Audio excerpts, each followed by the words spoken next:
Hello loves, welcome back to TigeraGitana. Today we are going to be breaking down the new moon in Leo that is happening on August 8th on 2021. You're watching this at a later time. So as always, we're going to start with the planetary positions that we're going to move into the aspects for this specific moon, okay? And then we are going to look at some of the cards, and then we're also going to be looking at my recommendations for spell work that you should focus on for this specific new moon. So starting, just breaking down what the planetary energies, the positions of the planets are going to be, because I always like letting you guys know, like, hey, this is where stuff is. Like, just so you get the vibe, get the gist of the thing, okay? So the sun will be in Leo, moon will be in Leo, Mercury will be in Leo, Venus and Mars will be in Virgo, Jupiter and Saturn will be in Aquarius, both will be on retrograde, Uranus will be in Taurus, Neptune will be in Pisces retrograde, Pluto will be in Capricorn retrograde. Okay, so we have 4 retrogrades going on planetary wise. We're gonna get into it a little bit. Okay, anyway. So when it comes to our aspects, first and foremost, we're starting off with the sun in conjunction with the moon and the sun in conjunction with Mercury, because they are all in Leo. So that just means that as far as the sun, because the sun's energy is connected to the ego, the inner child, and when it comes to the moon, which is connected to our emotions, so our emotional consciousness, and Mercury being the planet of communication, all of these 3 planets are on the same page. Okay, they all on the same page, they're all getting along, they're all working towards the same cause. And because it is in Leo, you can best believe that there's going to be aspects of this day that is going to lean towards kind of wanting to feel good, wanting to enjoy yourself, wanting to feed your ego to some capacity, some way. The thing about that I do want to mention, even though these are in conjunction, okay, is that Leo energy can be combative at times. It is, you know, it's the sign that's ruled by the sun, y'all. It rules the ego, okay? And so it is important to remember that ego self-preservation is a thing, okay? There are times where we will convince ourselves, especially with these types of aspects, you best believe we will convince ourselves that we are right, or we're like mentally like, no, we need to self-preserve, or no, like we're all just, it just becomes an agreement to the self, like we are self-preserving, and so we are more focused on maintaining our own specific egos to maintain our pleasure. Don't forget that Leo doesn't just want to be egotistical. Like, that's not what they do. They want to feel good, okay? Leos also ruled the house of pleasure, okay? The 5th house. They want to feel good. They want to enjoy themselves. They want to be out here. They want to bask in the sun. They want to be noticed, okay?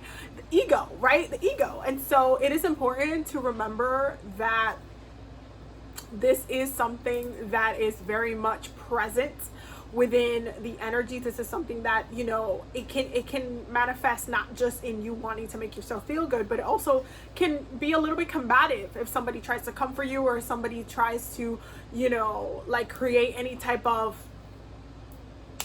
storms around you, or any beef or anything like that. There's this energy of like, no, I will self-preserve my ego. I will fight for myself.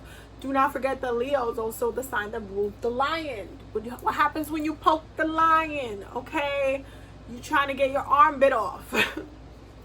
Okay, so it's really, really important to understand that these conjunctions, having the sun in conjunction with the moon, the sun in conjunction with Mercury, these conjunctions lead to our egos and our emotional energy and our mental energy all being in the same page. They're all on the same page. They're all in agreement.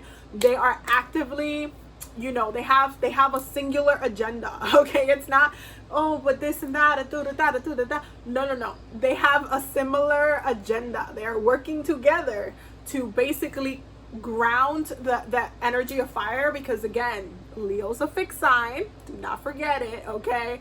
Leo's a fixed sign, and so it's about being passionate about your convictions. And really, it depends, depending on how you're using this, you can literally convince yourself that you're right just to self-preserve your ego. You can convince yourself that you're in the right, even though you might, or you're even though there's a part of you that's like, but they made a point, but you know what, no, I'm still right. You know, that kind of energy is so important to make sure that we're not being dismissive of of that energy, because it then comes into this kind of, you know, place where we're not trying to grow, where we're trying to stay in like fixed, where we can't accept that our egos, like, it's just too sensitive. So it's important to understand that even though the energy has layers of feeling goodness, right? If we do find some tension during this time, trust and believe you will go out of your way to protect yourself during this time. Okay, just trust and believe. And then trust and believe that you are going to like not take anybody's shit, even if you might be in the wrong. So just keep that in mind. Okay, keep that in mind. The energy, you know, it's not necessarily there to be super flexible, but just keep that in mind. Keep that in mind. Okay, so when it comes to the next one, we have a sun in opposition to Saturn and a sun in a square Uranus. And so that's the ego squaring Saturn, the planet of restriction and karma and time, right? And then the sun in a square with Uranus, the planet of unexpected change and chaos, evolution, revolution. Okay, so we have this opposition. So the ego is not getting along with Saturn. Saturn's over here like, no, but karma is here. But there's elements of karma here. There's things that you definitely you need to reevaluate here. Okay, you need to reevaluate, right? And so Saturn will give that energy of pushing against your ego self-preservation, pushing against, like, you know, you wanting to just be like, no, but I'm right. No, I don't, that's not making me feel good about it. The second you try to do that, Saturn's gonna be like, ding dong. Like, it's just straight up like ding dong, like, what's up? What's good? Can we have a conversation? If that's what it's gonna look like. If you're feeling tense and restrictive, that's where it's coming from. It's gonna be Saturn, and at the same time you have your sun, your ego, squaring, so in a fight with Uranus, a planet of unexpected change and chaos, which means that depending on how you handle the situations at hand in the upcoming weeks, you can kind of see how, you know, your triggering will lead to kind of almost like an explosion. And it's really, really important for you to kind of, okay, take it easy, because Leo energy is fire. Okay, it's still fire. It will still expand, it will still blow up on you, it will still, you know, catch some hands. So it's really, really important to understand that, you know, in the most unexpected time, if you're trying to self-preservate, if you're trying to just like not hear it from anybody or anything, you will find yourself actively caught up in a situation. You will find yourself actively frustrated, or actively what's the word I'm looking for? Basically feeling like you can't win, almost like feeling like you can't win, or like, you know, it's like a conspiracy against you or something like that. It can, like, the generational planets versus the personal planets, it's a lot. While the personal planets, you know, it's definitely about our personal lives, right? But the generational planets come in and they check us. And so it's important to understand the energy, and it's important to not fight it too much, because then it's just going to hurt more. Okay, and because it deals with the ego, it tends to last a little bit more. It tends to be a little bit more frustrating. So keep that in mind.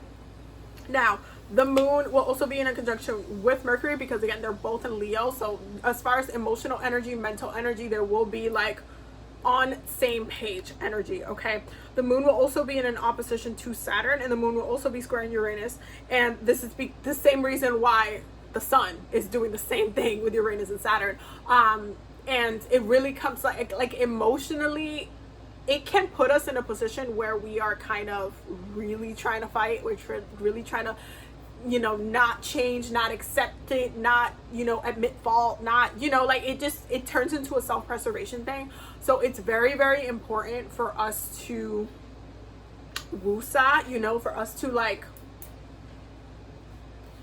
take a deep breath. Okay, take a deep breath, maybe spend some time outside reflecting in the sun, maybe just take a step back, maybe just kind of like really sit with your thoughts. Okay, because even though you're gonna want to make yourself feel good, you might find that you'll feel a lot better once the situation is resolved, versus trying to fight against the situation and having it still knocking on your door like, hey, this is a problem, this is a problem, this is a problem, you know. Now there is going to be also, Mercury will be in opposition to Jupiter, okay? So our words have consequences on this one. And opposition planets are not on the same page. They're just not on the same page, okay? They didn't come to the meeting. They missed some notes. There's some miscommunication there. They're not on the same page. So because Mercury, planet of communication and consciousness, Jupiter, planet of luck, abundance, opportunity, philosophy, education, travel, when these two are opposite, it makes it so you're almost not getting the point, okay?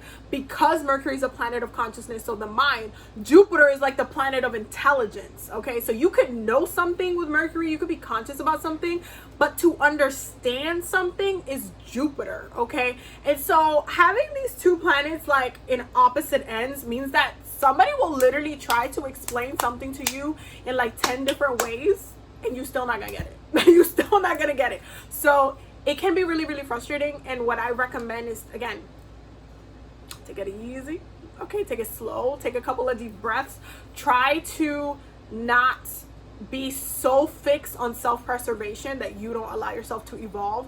Because when you evolve, when we grow, we do feel good. It is a process. There are lessons involved. There's a lot of things involved, but it does feel good to, you know, grow past certain limitations that we have set for ourselves. And it's really what it comes down to, growing past our limitations, growing past some of the barriers and like the, you know, what that we have set up for ourselves, and trying to come back to that like enjoyment, that love energy where we're feeling a little bit better, that we're feeling a little bit more calibrated, we can kind of flow with the energy a little bit easier. So be mindful about this, because this Mercury opposition to Jupiter, you can be like really doubting yourself, you could be doubting the situation itself, you could just be like, and that with the other aspects just makes it so there's a lot of chaos, and there's almost like this like power struggle, which hilariously, that is one of the cards that came up for our cards. It literally says argument, power struggle.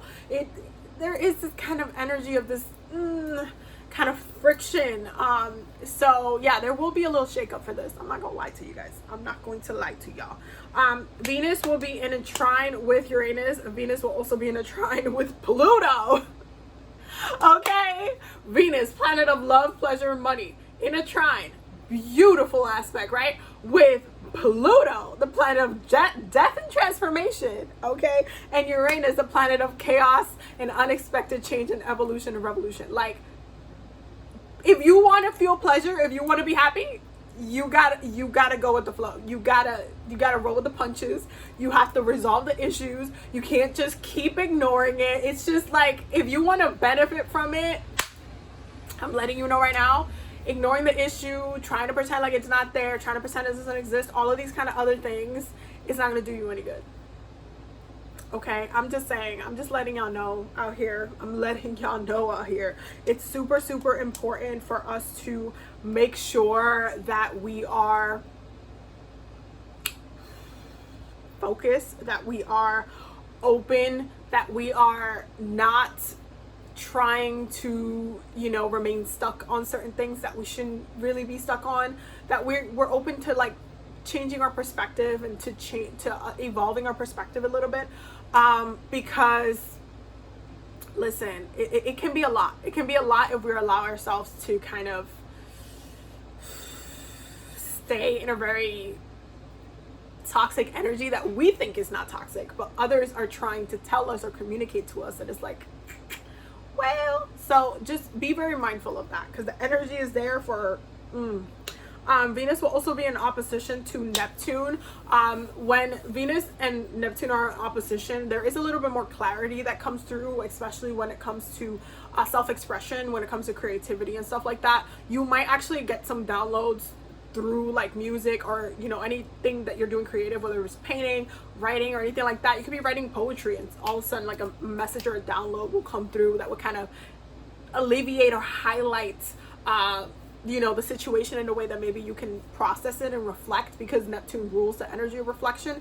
And so there is this kind of focus on clarity instead of, you know, illusions. There's this opposition there with from pleasure to the what you want to believe. Okay, there's clarity. They're in opposition, so it's going to be more clear for you to actually resolve those things within yourself and actually take moments to reflect. And in order for you to benefit from that Venus energy, you're going to have to do the work. You're going to have to process it. I'm just saying. So Saturn will also be in a square with Uranus, and Saturn square Uranus, especially during this time, it's definitely something that I feel like ultimately it's working heavy on our generation itself.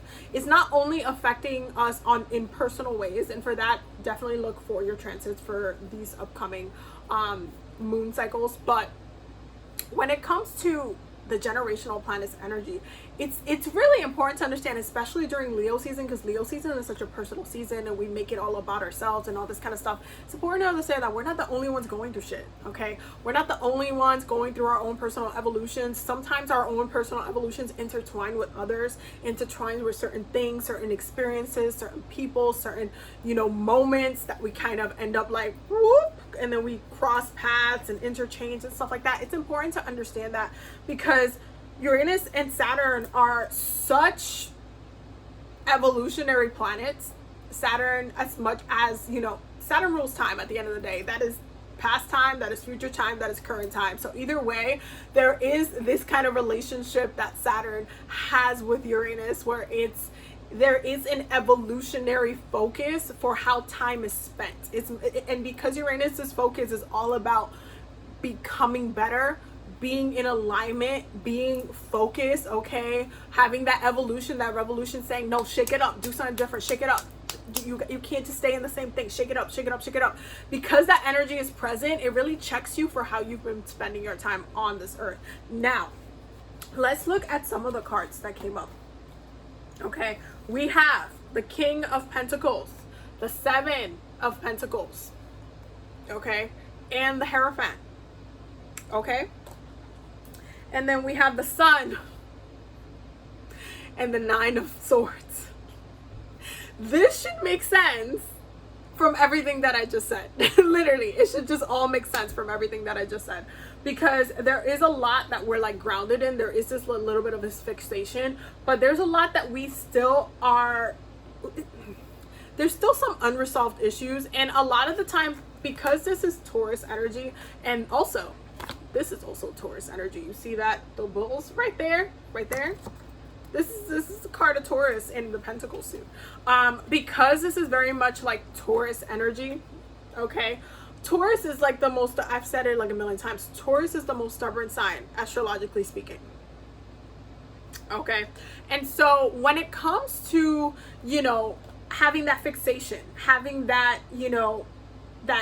I'm just gonna keep doing what I'm doing, I'm just gonna keep rolling with the same punches, that's it, if it ain't broke, don't fix it kind of energy. But the thing about that is that does not mean that everything that you're doing is for the betterment for you. That doesn't mean that everything that you're doing is actually for your own personal growth and success. You might be doing some things that, may not have worked a couple of years ago, but now is the time for you to move past that, because it's almost like you've been very comfortable doing this over and over and over again, but it hasn't been showing you fruit. It hasn't been giving you what it said it was gonna give. It maybe would have given you that, a couple years ago, yeah, okay, you were rolling with it, but now it's kind of like there's a reevaluation. Okay, there's a reevaluation, specifically when it comes to the ego, because it's the Sun card, right? Leo season.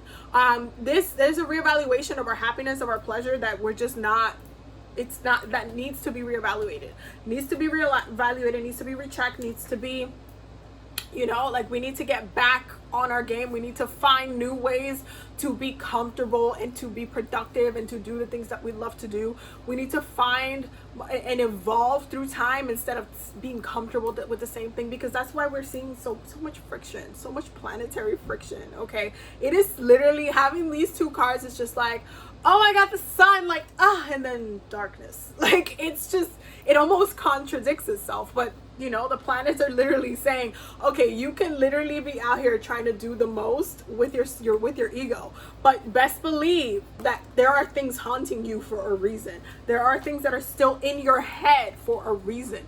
You can't run away from this, okay? You can't. This is not a runaway. You just can't run away from it, okay? Now, the next two cards, we have share the message of love and you are lovable, okay? And I think this is one of the things about Leo season that we definitely need to remember. Do not forget Leo energy, pleasure. That includes love.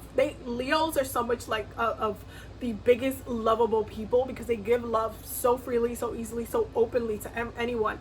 And it's so important to remember to re-tap into this energy during this time, because y'all, if you are going through this emotional ego kind of turn where you're getting squeezed and wrecked and kind of like frustrated about stuff, it's super important to remember that we still need to self-care. We still need to make sure that we're taking care of ourselves during the times that we're going through these evolutions, that we're going through these process, that we're having these conversations that might be hurtful, that might be,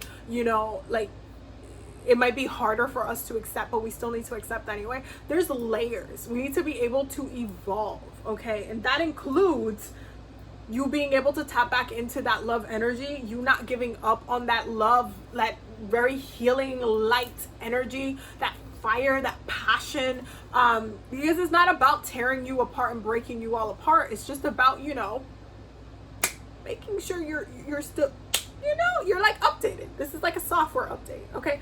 Software update, you get new apps, you get new features. Still the same phone, but you get new apps and you get new features. That's it. This is like a software update. Universal software update, okay?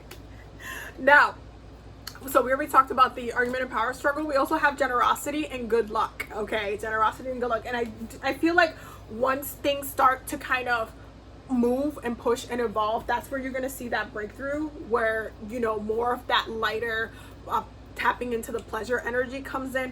I feel like this moon is a really, really great time to do any fire purification spells, to work with the element of fire to release anything, or to actually do an ego cleanse, like just kind of like do a purge ego-wise and just remove anything, any stagnant kind of habits, any stagnant kind of things that you personally have needed to let go for quite some time. Okay, I'm just saying. Anyway, and just kind of focus on tapping into that fire, but also focusing on your healing. You want to make sure that you're also healing. You want to make sure that you're giving yourself the time, the space to heal, the time, the space to make sure that you are still making time for you to feel good, okay? Because it's not about, again, tearing yourself down. It's about, at the end of the day, making sure that you're evolving, okay? So yeah, any fire spells would be really, really good. And I would say definitely work with the earth element as well. I would say if you're going to do a spiritual bath, make sure you add some herbs in there. Make sure that you are working with fire ruled herbs as well. Those are really, really good to add during this time because they work quicker during fire seasons as well. So work with fire ruled herbs and try to just okay, take a couple of deep breaths. Anyway, so yeah, that's pretty much for this one. I will definitely see y'all in the next video. Do not forget to check out the Healing America, a state-by-state ceremony to heal the lands event that I'm going to be doing. It's free. You can find out more information in the link down below. That's a form, and you can just read the whole paragraph thing, and it kind of tells you a little bit more about it. I'm really excited about it. We have over 1,000 people who signed up for it already, and I'm just really, really excited. So I can't wait to do that work with you. And I am still working on readings, and I'm still working on editing videos for y'all, so stay tuned for them, and I will see y'all in the next one.